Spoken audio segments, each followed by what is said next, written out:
నిజామాబాద్, ఆదిలాబాద్, కరీంనగర్, మెదక్ ఉమ్మడి జిల్లాల పట్టభద్రులందరికీ కూడా వందనాలు తెలియజేస్తూ ముఖ్యంగా ఈరోజు ఎలక్షన్ కమిషన్ నిర్ణయం మేరకు ఈ 23 తేదీ నుంచి వచ్చే నెల 9 వరకు రెండవసారి ఎన్రోల్మెంట్ చేసుకునే అవకాశం వచ్చింది. కాబట్టి ప్రతి ఒక్క పట్టభద్రులు మా ప్రైవేట్ పాఠశాలకు సంబంధించిన దాదాపు 2000 పాఠశాలలు ఉన్నాయి.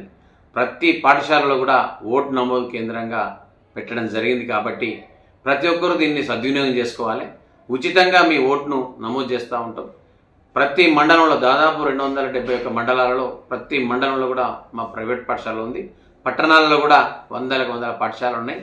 మీకు సంబంధిత మీ ఏరియాలో ఉన్న ఏ పాఠశాల కేంద్రానికి వెళ్ళినా మీ ఓటును నమోదు ఉచితంగా చేస్తూ ఉన్నారు.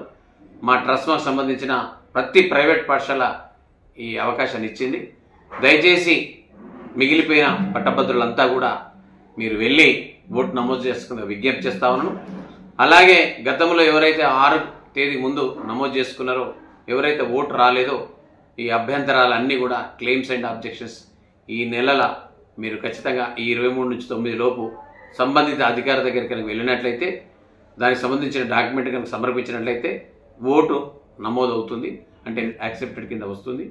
ఒకవేళ కాని పక్షంలో మళ్ళీ తిరిగి మా ప్రైవేట్ పాఠశాలలో మీరు ఓటు నమోదు చేసుకుందిగా సవినయంగా మనవి చేస్తూ సెలవు. Thank you.